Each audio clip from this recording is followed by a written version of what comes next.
exclusive Trump 2020 app. This isn't just an app. This is your source for real news, not fake news. Straight from the campaign and the president himself. This is your direct line to give input on key campaign issues. Your portal to register voters. Host MAGA meetups. Your scheduler and all-access pass. Your application on becoming a Trump team leader. Earn points, get rewarded, get frontline access. Get the presidential photo. Oh, and did we mention, this is your personal shopper too?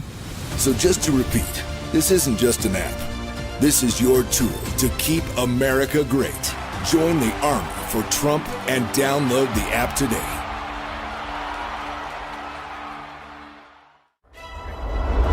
Trump campaign is now reaching voters online. You are seeing the President of the United States. Look at the lines.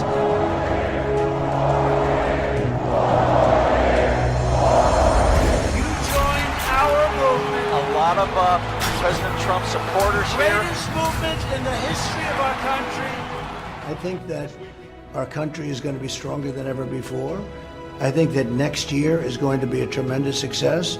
I feel that if the Democrats get in, we are literally going to end up in a recession/depression, the likes of which you've never seen. But the defund the police idea, I cannot for the life of me grasp how you mentioned it. Now to the race for the White House, and after decades of very publicly flirting with the idea, billionaire Donald Trump says he really is running for president this time around. Donald Trump is running for president. This phrase is not from any movie I, nor my colleagues can remember. Do your own research. Don't take my word for it. Look it up yourself, and you will find the truth behind what Joe Biden has not done for our community and the truth as to what Donald Trump has done for our community. We're talking about basement Biden, right?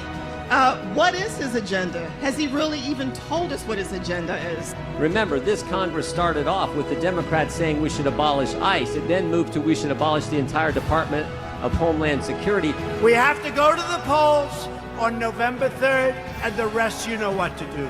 You know what to do. We are one people, one family, and one glorious nation under God. We will make America great again. Welcome to Team Trump Online.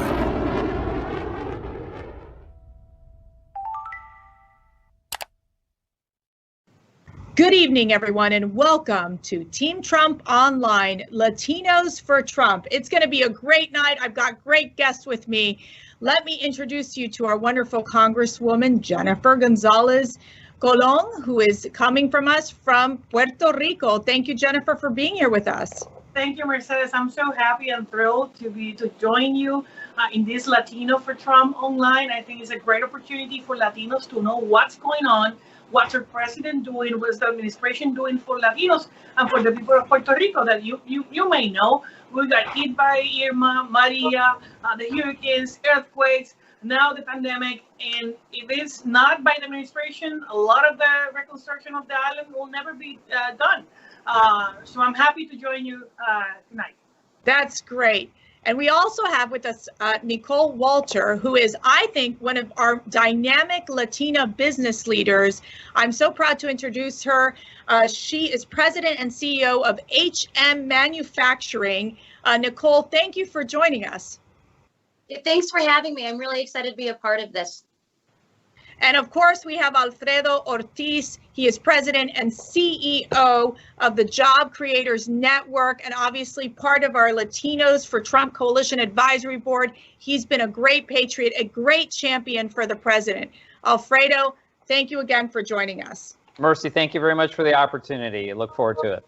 Be sure to like and share this broadcast with your friends and family. You know, familia is very important to Latinos, and we want to make sure that they are able to listen in and learn about what's happening with the presidential campaign and how we are going to defeat Joe Biden come November. But let's get started. So we've been hit, obviously, by this tough coronavirus pandemic. I mean, it's impacted all of our lives. And I think it's really impacted also the small businesses. But let me start with you, Congresswoman. How have you seen Congress work together and the president leading in his effort to ensure that we provide immediate relief to our families and also to small businesses? I believe never before the United States Congress has been led by the president in terms of what to do. There's been a lot of conference calls, a lot of cabinet meetings with members. The PPP, the program protection from SBA for the small business around the nation, has been, I think, the greatest tool yet to manage the impact of a lot of jobs lockdown and how the small businesses were affected. In the case of Puerto Rico, I will tell you directly, more than 34,000 loans are being approved during this month, and to a total of $1.7 billion just in small businesses in the island. So I think this is one of the greatest tools for the reconstruction after the pandemic, but it's not just that. is leading the effort for pharmaceuticals, leading the efforts for PPEs, and actually bringing the whole nation together, working to defeat this pandemic. This is not going to be the only one. We need to learn how to live with this kind of things, and we need to reopen the economy. And I think the president, in that sense, has been leading the way, approving funds. Just Puerto Rico, we just got $7 billion from different packages that the president signed. So that's the best example of what can be done when you work together with administration. That's right. And I think the president knew it was very important to ensure that the small businesses get this assistance. You talked about the Paycheck Protection Program. This money is being distributed across the board for small businesses and really allowing small businesses to survive during this time. Alfredo, you work very closely with small business leaders. What has been their reaction to the president's actions in supporting these efforts? Yeah, I have to tell you, Mercy, it has to be one of the biggest things that the president really has championed during this whole COVID crisis. The Congresswoman mentioned that the success, this is truly an unmitigated success. Even Washington Post, New York Times, CNN, even they reluctantly and grudgingly have to admit that this was an unmitigated success. Over 53 million jobs have been saved because of the Paycheck Protection Program. Billions have been spent, hundreds of billions, almost $600 billion put back into the hands of small business owners so that they could keep our hardworking Americans, whether they were Latinos, Asian Americans, Black Americans, Hispanics, that doesn't matter. You know, again, 50 plus million Americans really were saved, because of this Paycheck Protection Program. And Mercy, we got to remember, this was incredible what President Trump did along with Secretary Mnuchin and SBA Administrator Carranza. Really amazing. Within 7 days, being able to put together a massive government program. Only somebody with a leadership style and a business mentality like President Trump has could pull something like that off within a handful of days. And again, if it hadn't been for that, small business owners would have been dire straits. It's already tough out there. A lot of the fake news, of course, trying to spread that fear. We've actually launched a campaign. It's called Flatten the Fear, because we really believe it's just one-sided story that the left-wing media is really putting out there, and it's pushing progressives, or as I call them, regressives, and their information out there. But the Paycheck Protection Program was just so vital for Nicole. And I know Nicole is actually, for example, one great example of our members that received that help. Alfredo, what are you talking about? Fake news? There's no such thing. I don't know what you're talking about. Man, I have to tell you, Mercy, it's just unbelievable. And nobody, of course, fact checks them. So, we're trying to fact check them and making sure the American public has all the information in their hands, so that they can make their own decision. We don't need to make their, decisions for them. Americans can make their own decisions, provided that they have all of the information at their fingertips. Well, I think the American public, especially the Trump supporters, definitely fact check the media.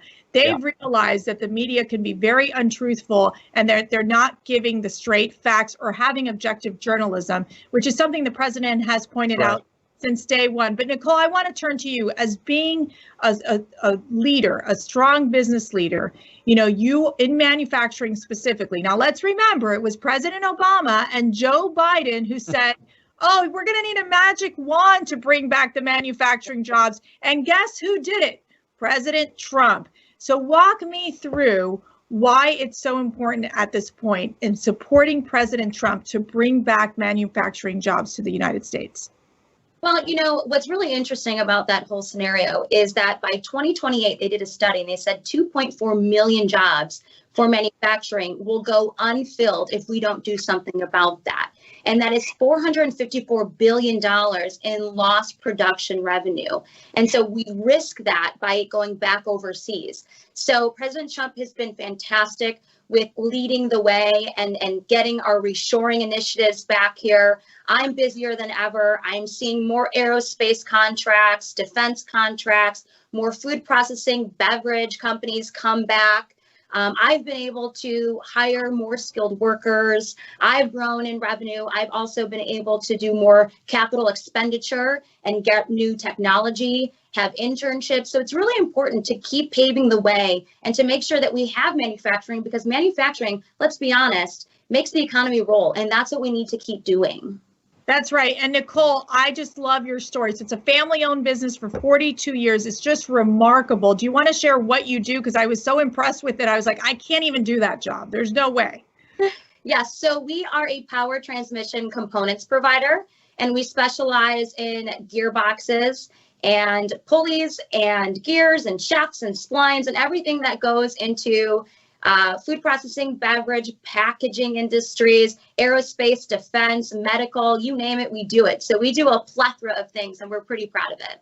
Well, you're too smart for me. I don't know what to tell you. I don't think you can hire me. I don't qualify in any way. But yes. The Congresswoman might qualify, let me tell you. But Congresswoman, let me turn to you for two minutes here. So in terms of the president, who realizes that it's important to reopen the economy now. Obviously, he's working with state and local officials. He's talking to the governors. They're taking responsible and safe steps to reopen the economy. You know, and obviously, I think that Americans are concerned about coronavirus and the impact it will have. We've already seen the number of deaths come down. But at the same time, you know, we are very much tracking what's happening with the coronavirus as we've flattened the curve and try to ensure that we limit the number of cases. Walk us through this balance between reopening the economy, as President Trump has said, as well as ensuring the health and safety of the American people. I think that's the way to go. I mean, in the case of my island, I can tell you that we were in a strict lockdown since March 15. So the whole economy was stopped on the island. Now it's open. I mean, everything is open. Even the movie theaters are open in Puerto Rico right now. Gyms, among many others. So that's a way to do things safely. And as I mentioned before, we need to learn how to live with this pandemic. We need to learn how to live with this kind of epidemic. Why? Because today is coronavirus. 6 months is going to be another one. So we need to take care of ourselves, change our habits in terms of washing the hands and using masks, among other things. But you know what? We were mentioning the PPP. There's also the loans from SBA, from disaster, IDL. There's a lot of opportunities. The Trump check, as we call it in Puerto Rico, from $1,200. Those kind of incentives help out a lot of people getting out of they were out of their jobs, and help them put food on their table. So that's the reason I think this administration needs to stay for 4 more years. We need to have that economy driven and opportunities, and I think Latinos has benefit from this. I will tell you my experience. I was meeting with White House officials, Senator Marco Rubio, Dr. Navarro. We're talking about bringing manufacturing companies from China to U.S. soil. Guess what? Many people think, and Biden think, that Puerto Rico is just tourism, and it's not. Actually, 47% of our economy is pharmaceutical industry and medical devices. So we're working with the president and his administration to bring back all those companies that left the United States and have a supply chain back in the U.S. And I think we got the workforce. We can work this together, and this will be a great opportunity to have more economic development in the States. Yeah, and Congresswoman, I think you're making a great pitch for us to go visit Puerto Rico, because if the movie theaters are open and the restaurants are open, I'm in, and Matt Schlapp is in, and the whole Schlapp clan would love to go be in a place where it's a little more open and not as restricted as some of these states led by Democrat governors who are handling the situation. But Alfredo, don't forget us folks too there, Mercy. I'll take a trip to Puerto Rico any day. Oh, I can invite you all, and we can do something here. Oh, I think that's what would be our favorite dish to eat while we're down there? I mean, you got a lot of Latino and local cuisine. I will say mofongo. There you go. Food, a lot of pork here, but we got a very wide menu, so everybody can feel comfortable eating here. So all of you who are watching, here's the deal. Like, work really hard right now to get President Trump reelected by November, and then we'll just all go to Puerto Rico. How about that? Is that a plan? Yeah, I think that works.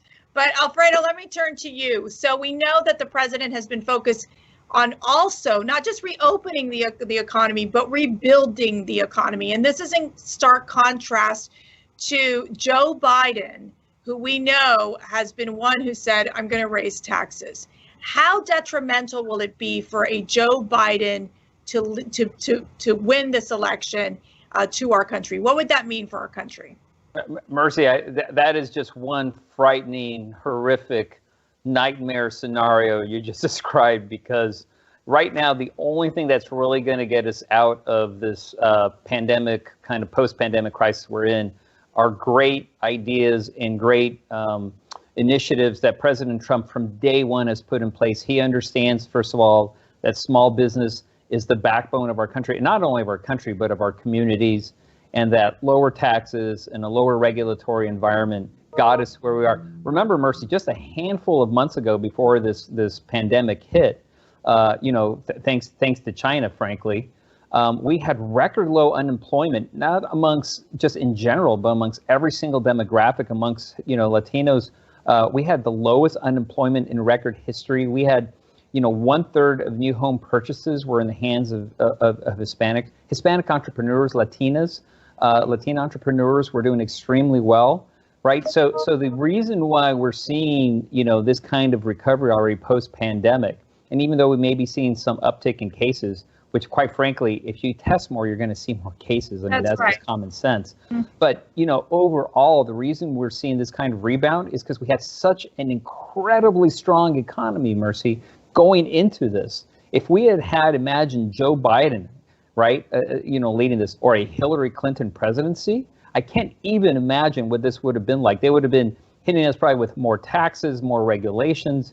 I mean, if you look right now, the states that are actually doing fairly well, that are at least coming back post-pandemic on the other side of this curve, it's actually quite frankly led by Republican governors, right, that have been working hand in hand with the president and his leadership to make sure that those states have what they need to really recover the way it needs to be. And small business really has been at the core of that. Small business was at the core of the extraordinary growth that we were having beforehand, and really are going to be the ones that get us out of it. But again, we mentioned a lot of the Paycheck Protection Program. We were very involved in that, along with Secretary Mnuchin, working side by side, providing him that kind of input that was needed for the program. But again, it's those kinds of ideas and those kinds of initiatives in a rush to get things done the right way, the way a business person was. I can't even imagine what this would have been like with Joe Biden. He would probably still trying to figure out where he was in his basement before even trying to figure out what we needed to do for our country. Yeah, I have a feeling Joe Biden's still stuck in the basement somewhere. He literally comes out maybe on occasion. Yeah, it's kind of like Groundhog Day, I think, for him. It's like I wonder if we'll see his shadow or something. That's what I was wondering. Well, it'll make winter a lot longer, but not. Yes, or maybe it just means 4 more years of President Trump. That's right. That is right. You're so right. But let me tell you, we know President Trump is focused on rebuilding this economy. Joe Biden would destroy this economy. He would. And here's what we're going to do. We're going to go to commercial break, but please stay with us. We have these great guests. We'll be right back. Antifa is destroying our communities, rioting, looting. Yet Joe Biden kneels down and his staff sends money for bail. And Biden fails to stand up to the radical leftists fighting to defund and abolish the police. With Biden kneeling to the left, we'd have chaos in the streets. President Trump is standing up for us, keeping our communities safe, protecting minority-owned businesses, and always standing for our flag. I'm Donald J. Trump, and I approve this message. As we have already seen, his America First agenda has lifted all Americans up and have empowered them with true economic emancipation that has once again made the American dream possible. That's why I want you to text EMPOWER to 88022 right now if you want to keep America great and deliver 4 more years for President Donald J. Trump.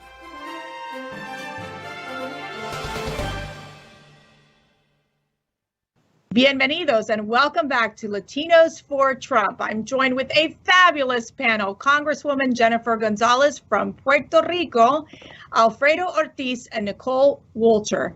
Thank you all again for joining us. Now I want to turn our attention. I know we've been talking about the economy, But let's turn our attention to the importance and the priority of this president being a president of law and order, and his priority to keep our communities safe.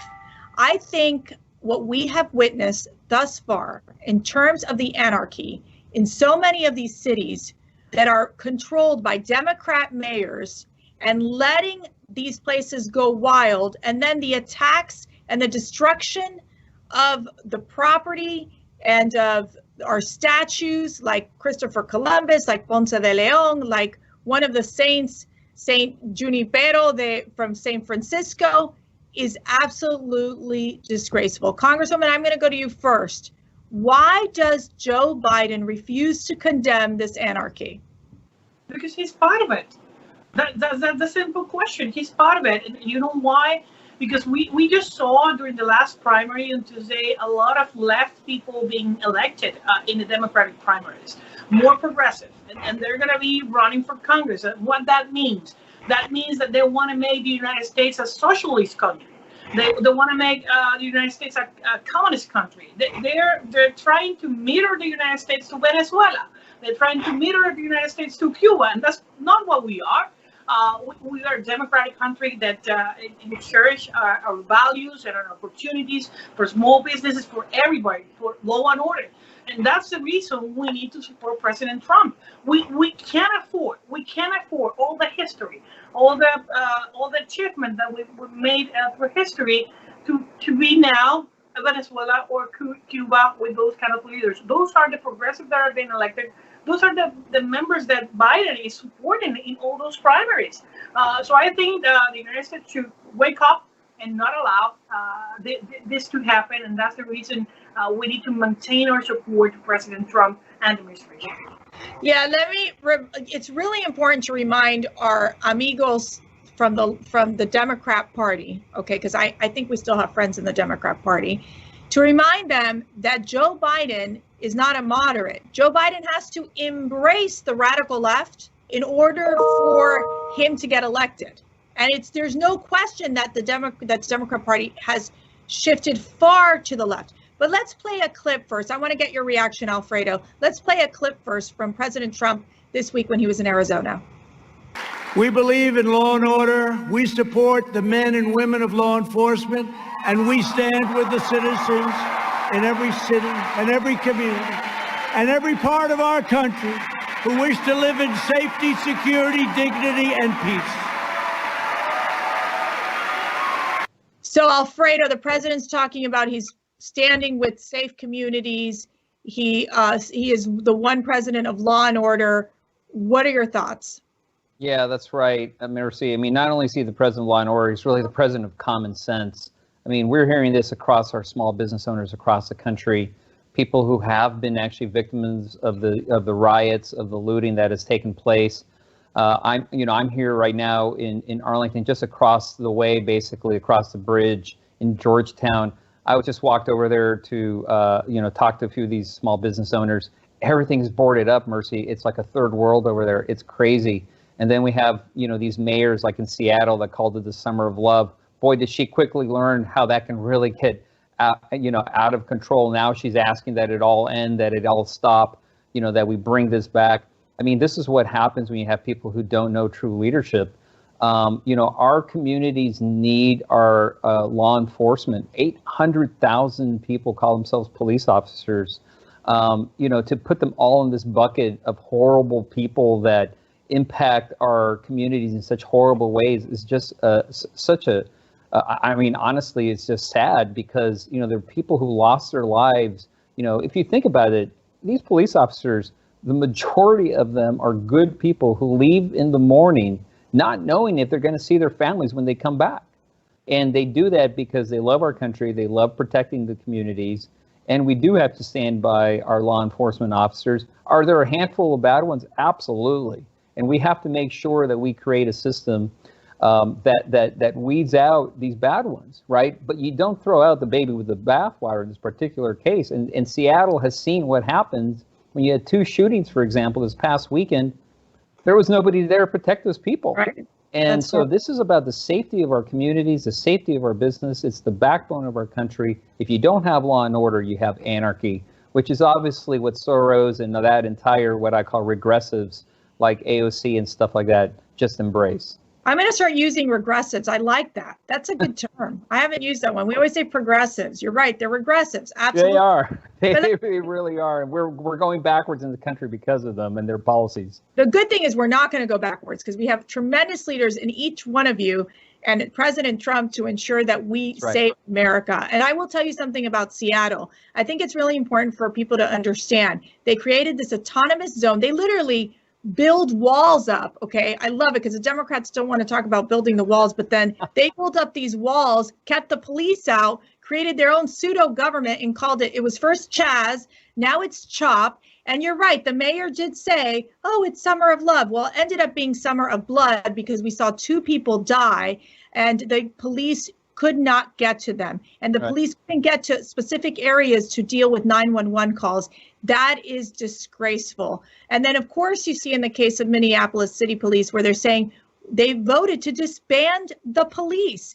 I mean, you look at the poll numbers, 57% of Hispanics say they oppose basically defunding the police.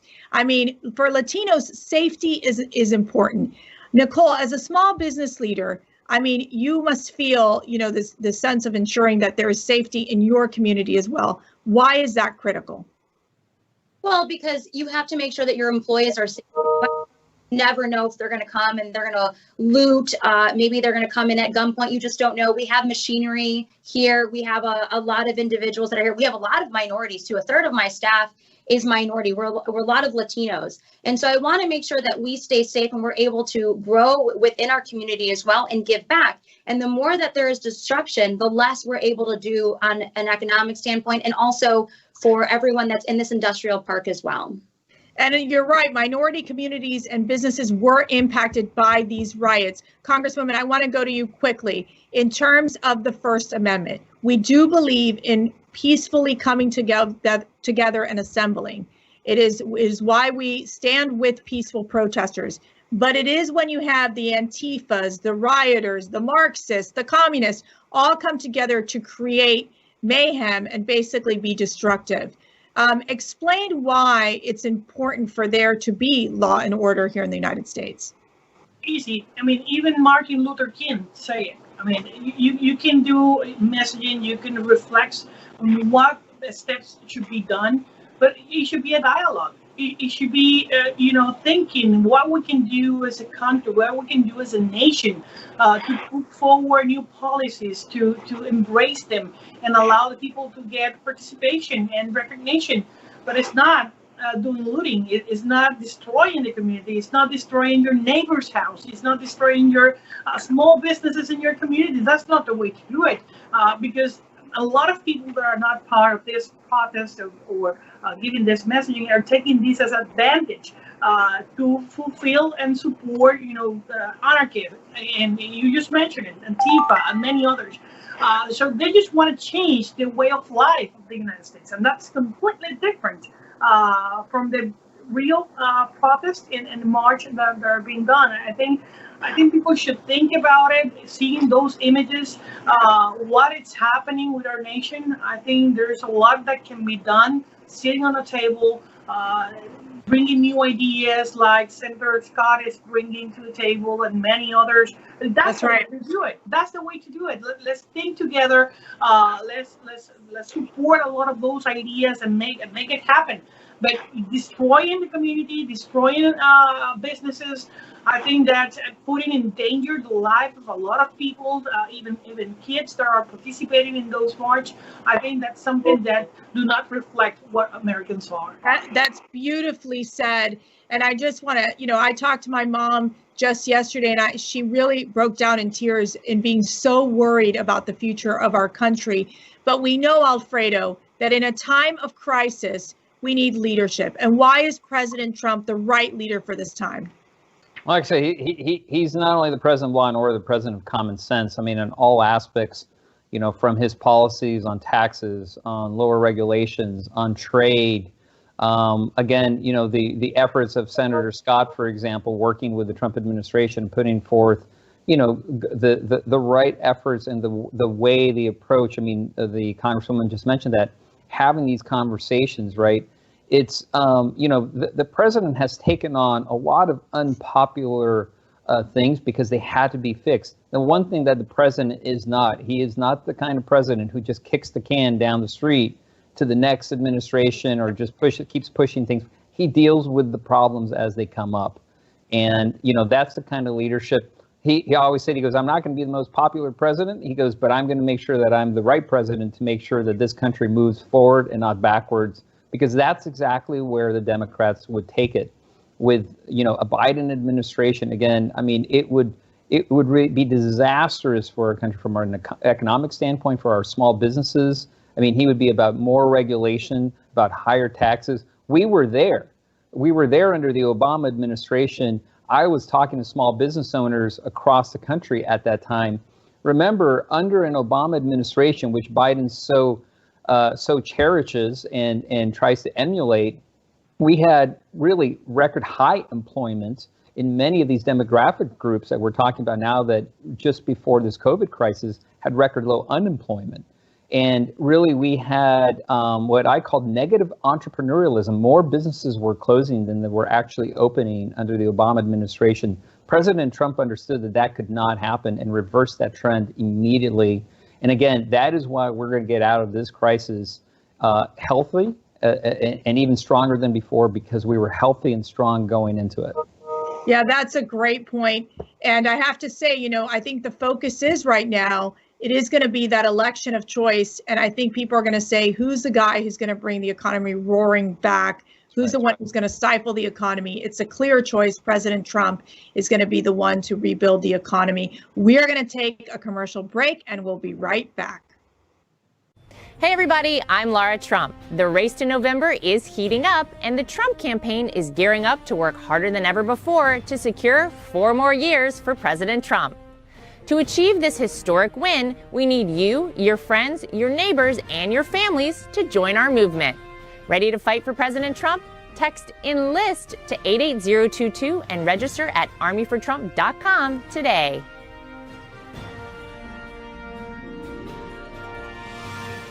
If you have a problem figuring out whether you're for me or Trump and you ain't black, if you have a problem figuring out whether you're for me or Trump and you ain't black, and you ain't black, and you ain't black.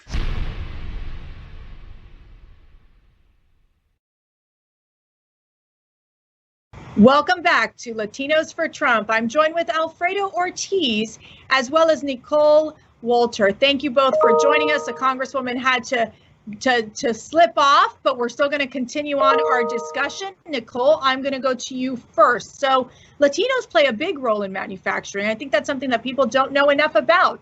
Why is it that President Trump is doing the right thing to protect manufacturing jobs?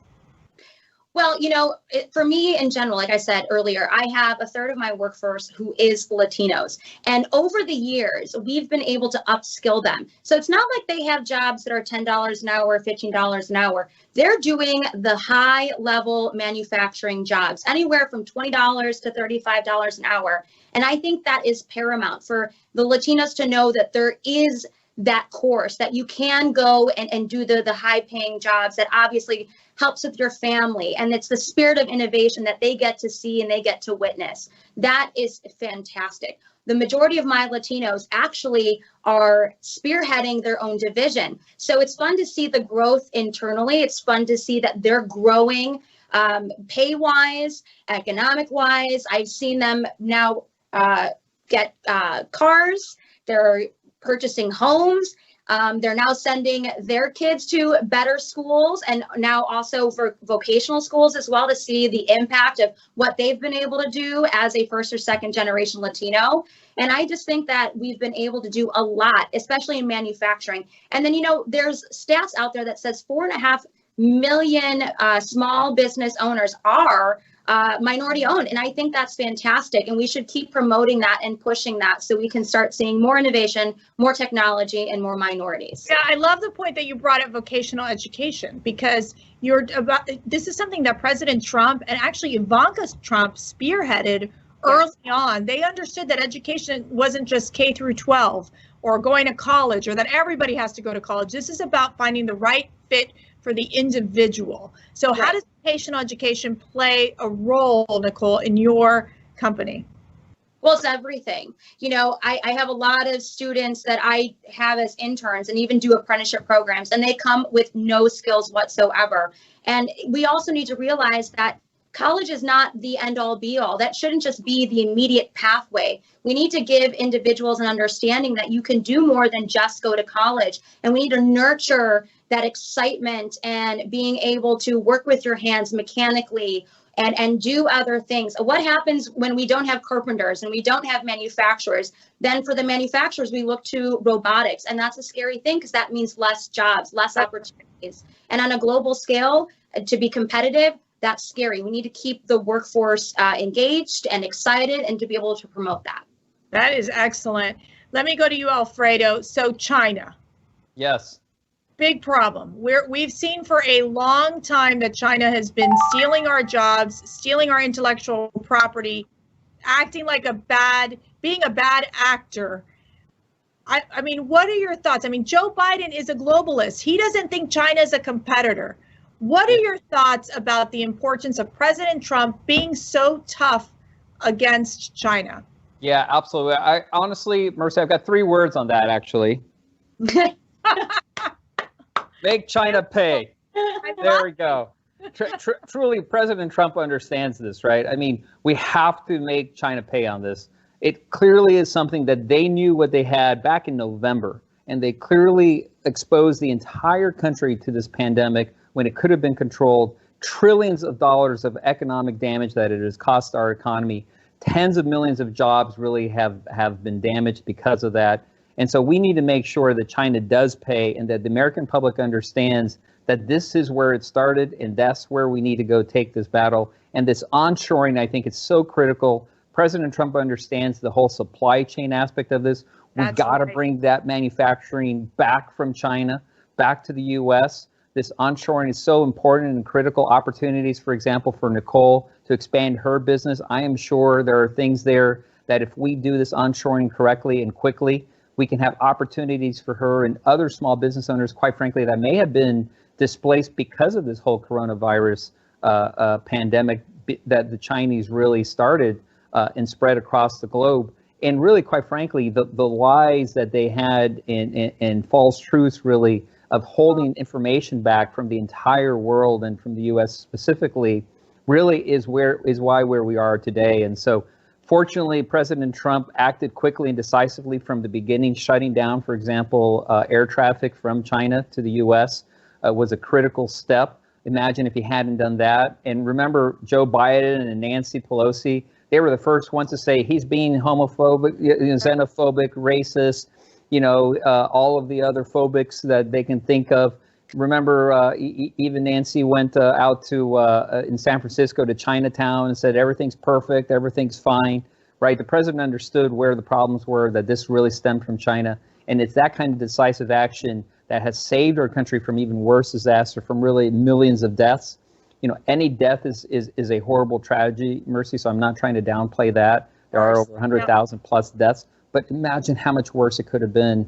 And right now, what we need to do, too, is we need to make sure that our economy opens up safely and smartly. We can't have further shutdowns, and we can't let the regressives and the media on the left control this one-sided message. We got to get the truth to the American public. And again, but as with China, says it right there, make China pay. Make China pay, baby. And we make America great. That's for sure. And I think President Trump understands that. Before we go, I want to get your final thoughts. Nicole, let me start with you. The importance of Latinos in this election. What is it going to take to ensure that they understand the need for this leadership at this time to ensure that we bring jobs back to the U.S. that will benefit the Latino community? Well, I think they need to realize where they're feeling. Were they better off today than they were a few years ago? Are they thriving? Are their communities thriving? Are their families thriving? And to me, the answer is yes. Just from my own perspective, from what I see in my company, I've given raises and bonuses. I have seen them be able to do more for their families.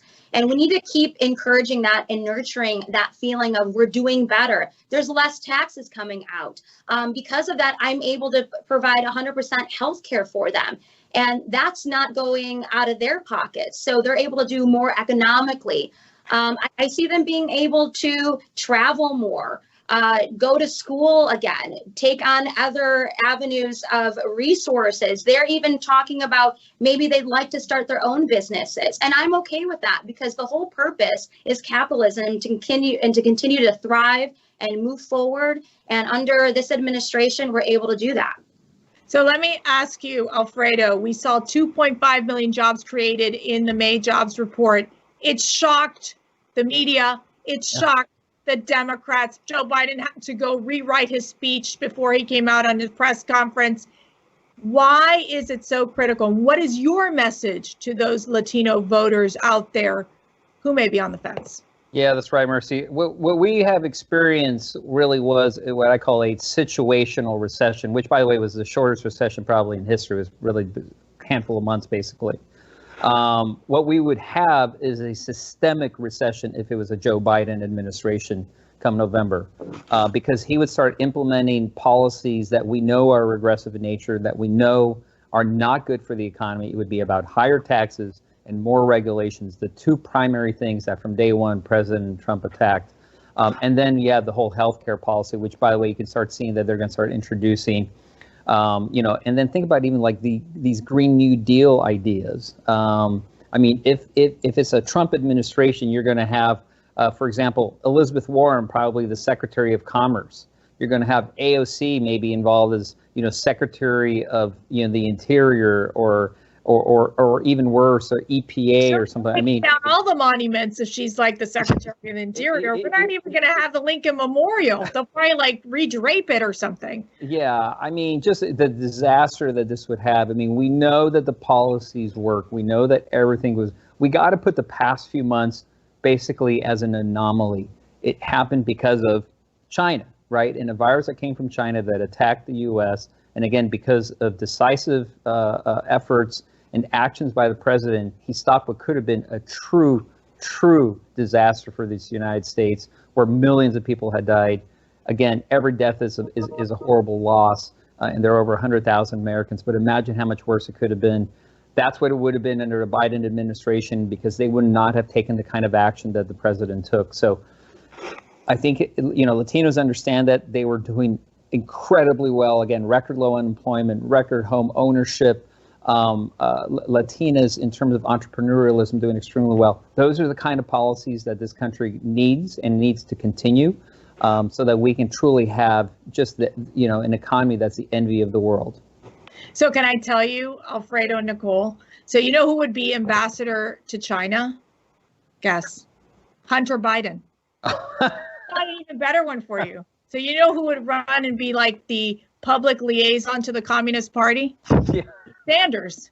I mean, we could really have a lot of fun with these cabinet picks. I'm serious. Man, we should start doing that. We should start doing that. We should start pretty much putting together a Biden cabinet and see how disastrous that would be. Oh, that would be great. Darren on our production team. Darren, make sure we do like our special on the Biden cabinet picks. I think we could have a great time. You know what? And you can call it, it's not the kitchen cabinet, it's Hell's Kitchen. Yeah, I like that. I like that.